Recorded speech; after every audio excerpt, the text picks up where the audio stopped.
So now we got to start the process of putting it all back together.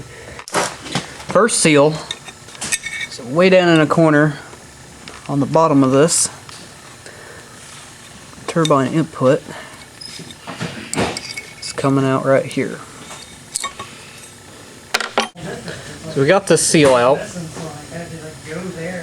Now pay close attention to how the seal came out and how it goes back in. If you restall one backwards, it will leak, cause a hydraulic pressure loss and possible burnup of that particular clutch circuit in the system. Now, as a general rule with all hydraulic seals, you want the lip facing towards pressure. And in this case, pressure is coming from behind in this channel, pushing against the lip to push it out and seal tightly against its outer surface. If we were to turn this upside down and put it in, pressure from behind it would push the lip seal in and exhaust pressure, thus causing a problem. Very important on how seals are installed. So we're going to replace this seal with new. Here we got our new seal. As you can see, there's the same lip as the old one. It's going to face down, so the lip will push against the drum and seal. And really, all there is to it with these is just working the seal in the groove, trying not to bend it, get it turned, get it twisted, get it square in its groove. And there you have it, that seal is in place. Now you don't want to put a seal in dry, you want to grease it or give it some kind of lubrication so things will slide together a little easier. I just use typical grease to grease up this seal. Things will go together safely because you can tear a seal if it's dry and cause you a problem.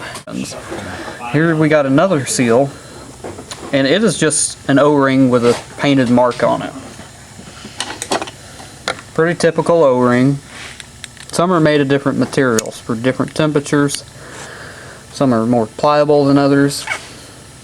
We're just going to remove this O-ring and keep in mind which slot they came out of. We don't have to pay attention to orientation on this O-ring here. You see it's got a blue mark on it. This is what the factory done for identification when this unit was first put together. Now in our overhaul kit, the new O-ring isn't black with like a blue line. It's just a solid blue, but it's color coded to make things easier.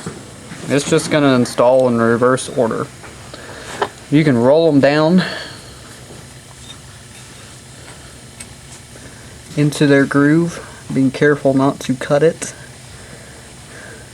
There's some sharp edges on these iron drums and they can cut things sometimes. But that should be your only worry with this particular seal. And we'll just put a little grease on it. It doesn't hurt the transmission, it'll all dissipate. Not enough grease in there to cause a problem. Good initial lubrication. And we have another O-ring just above it. And remove it in the same manner.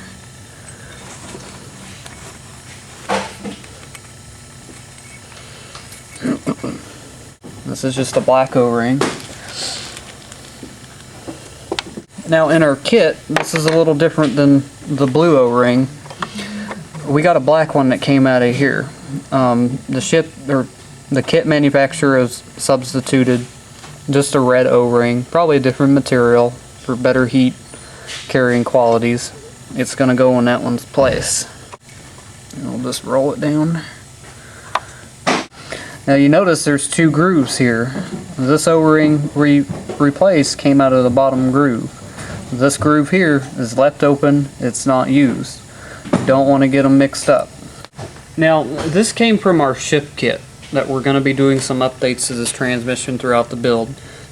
As you can see, in case you get confused, you can always refer to these little diagrams they usually print out in these ship kits. That's pretty helpful. Sometimes they're better than some of the books I've been in when it comes to illustrations and where things go. Now our next seal is this lip seal up here. This is the factory seal. It does a pretty good job up until high mileage. It starts getting dry, doesn't seal as well, and this particular seal can actually cause some fault codes and what they call limp mode on this transmission. So our ship kit has provided a replacement seal which works harder, lasts longer, doesn't give near the trouble when these transmissions start aging. They don't dry up and they keep pressure in. And we'll show you how to install that. This little wire ring and this seal here, it's going to go in place of it. And it looks funny, but it'll make sense. Take this lip seal off. This one's pretty deep and thick, so it may be troublesome.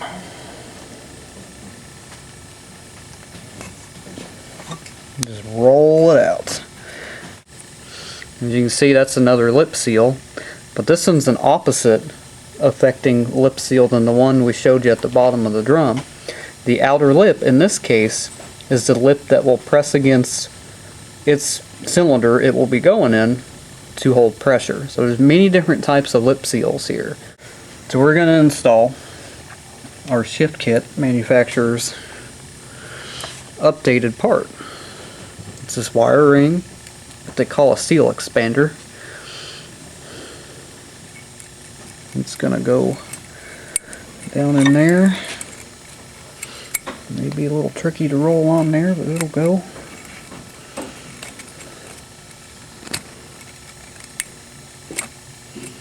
And as you can see, a little wire expander is in there.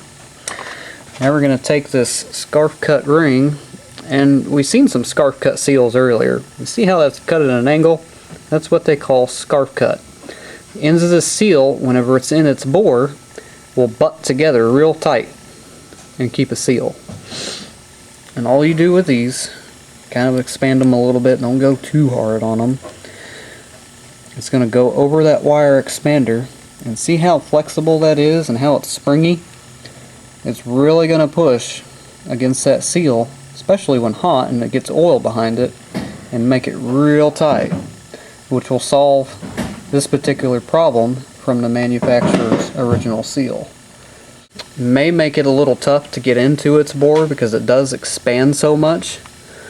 So take your time and we'll get you through it.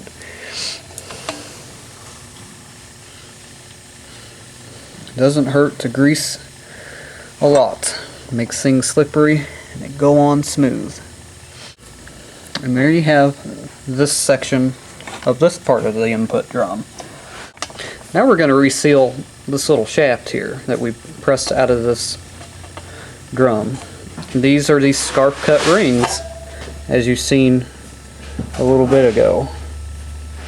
Now this is all machine surfaces. Everything's pretty flat. They can be troublesome to get with your fingernails, but they'll come off.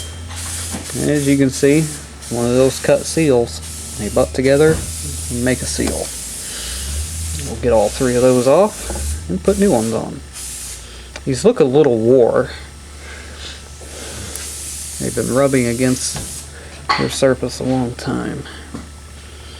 If one of these seals were to fail, you would have a pressure loss and we'd have some transmission problems. And we have our new rings. Nice and pretty. Slide them onto your shaft. Sometimes it's good to put the first one in, then you can slide the next one over it without it catching anything, and vice versa with the second and third. And it went on good. Dropping off some parts for the guys. And a third scarf cut seal. He'll write a check. So we got our new seals on. What I like to do is stagger the cut edges away from these oil holes. And then we're going to grease these. The grease helps these scarf cut seals kind of stick together just long enough that they can get in their respective bores and they won't tend to want to pop out, maybe catch the edge. Now you see, when we took this shaft out, we had to go down, we had to take it out from the bottom. We got to press this shaft back in. It's not going to take a lot of effort. We're going to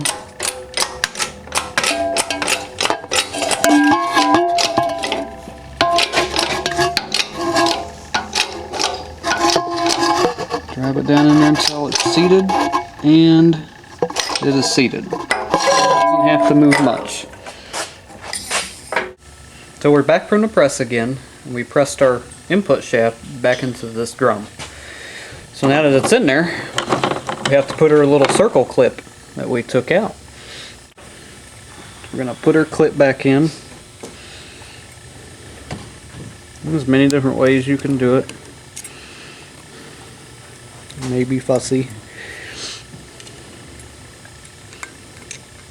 Let's get it stretched a little bit. Work your way around and she'll pop in. You make sure it's seated by kind of prying against the outer wall and making sure you did not stretch it too much. Now we're going to reassemble the rest of the drum. You recall our stack up of components here. To make sure we get everything in good order, we're going to take this bottom portion of the drum, and you see this seal that was in this part of the drum is going to ride on this part of the drum. It's a multi-piston setup. Now there's an O-ring in this little channel. We got to change it.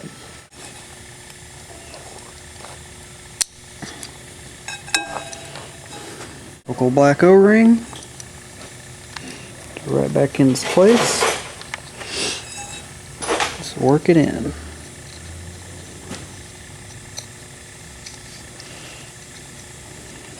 there you have that seal. Put a little grease on it. Now we have a lip seal in this part of the drum, so we have to dig it out. Take our pick, pull it out, and we got it out. Always remember, make sure you reinstall the new seal like the old one came out. We have an inner lip on this seal that will push against the outside of the next drum on it. Here's the lip on the left side of your screen. Got our new lip seal. We're going to install it with the lip facing to the inside of the drum and work it into its channel.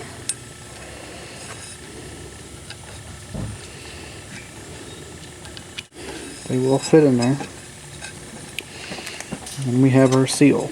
Now this drum has two cutouts, one on top, one on bottom. Just remember which slot you took the seal out, and you'll do just fine.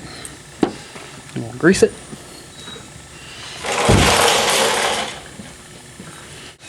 Now we're ready to set this into this seal in this part of the input drum. Just take care and work your way in there, and she'll pop in there solid. Next, got this part of the drum. There's only one seal in this drum we'll have to replace, and it's a lip seal. We'll get it dug out.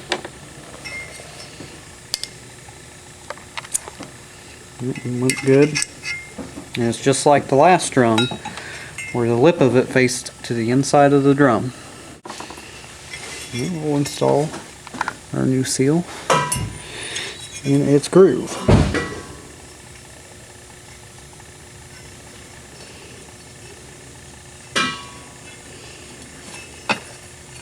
So we got this resealed, this part of the drum. Now we're ready to put another part of the drum in. You see some splines and a hole here. Those are apply holes that will get forced through them to feed these clutches. And there's splines on this hub in the center. This is going to lock into this. Now you want to try to line this tab or this cutout with this cutout. Drop it down in there and you'll feel the splines click into place. Give it a little wiggle. Now it'll stop. Now that Bellevue spring we talked about earlier that you did not have to remove, we will have to push this a little bit with the press to push them tabs down to allow us to get our big snap ring back in there. So we're going to take her back to the press. We're going to use the press once again because of the tabs we talked about on that Bellevue spring underneath this drum, which is actually a piston. That spring returns this after it has pushed this part of the drum up to apply its respective clutch. You can take the snap ring off easily, but after you disassemble the whole drum, the tabs will come up and you'll run into a problem on reassembly of getting this back in. So we're going to press this down a little bit.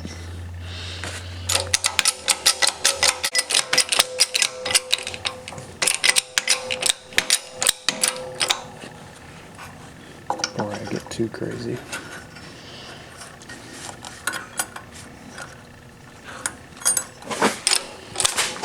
As you can see, it's moving, pushing the tabs of the spring down, and we are seated. We'll get our pliers in here and get our snap ring on, which can be kind of tight in this situation.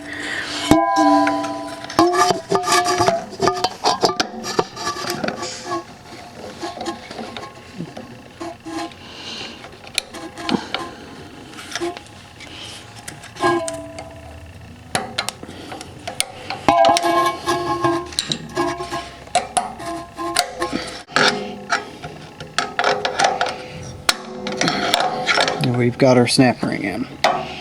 Pull it up on the press.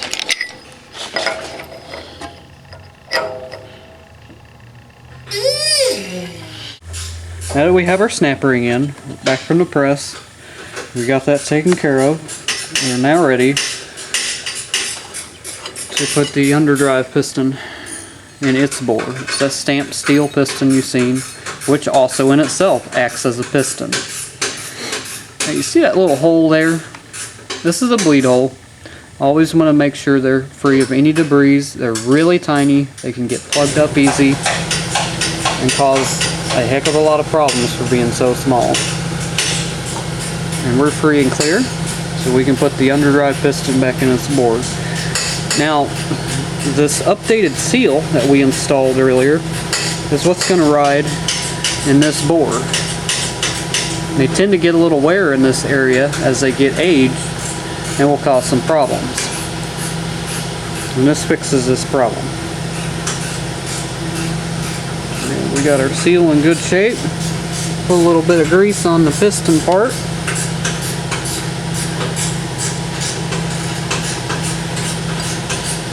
Set the piston. It doesn't matter where this hole is, it's going to get fluid from all over.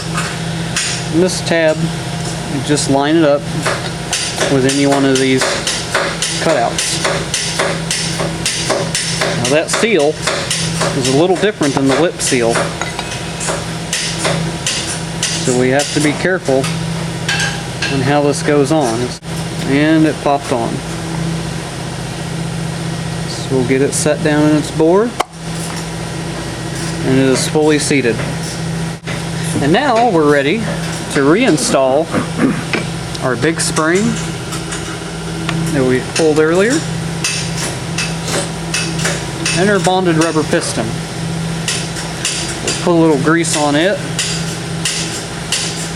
and as I mentioned, as long as this is still pliable and the rubber's okay, not broke, chipped, cracked, then we can reuse this. And you have to replace it as a full part if you do have to replace it. So now we'll have to make another trip to the press. Now remember the tool we used, ball joint press tool. I'm going to go in reverse order of how this came out. I'll tell you a couple things to watch for as we start pressing down. You want to get this piston as straight with its corresponding hub as you can.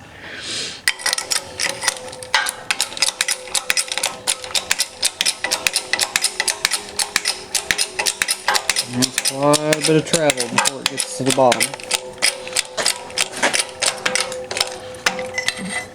As you see, it's coming up on this hub. Notice how it's not straight. We have to make sure it's straight, as we can damage this piston. Very easy to bend.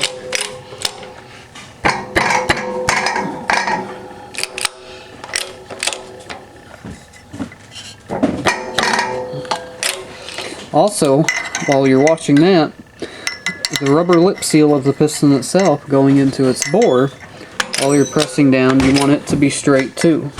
Because you could fold the edge of the lip seal up out of its bore and cause a leak. Sometimes you have to make sure it's straight. Push an end in by hand. Kick it to the side a little bit.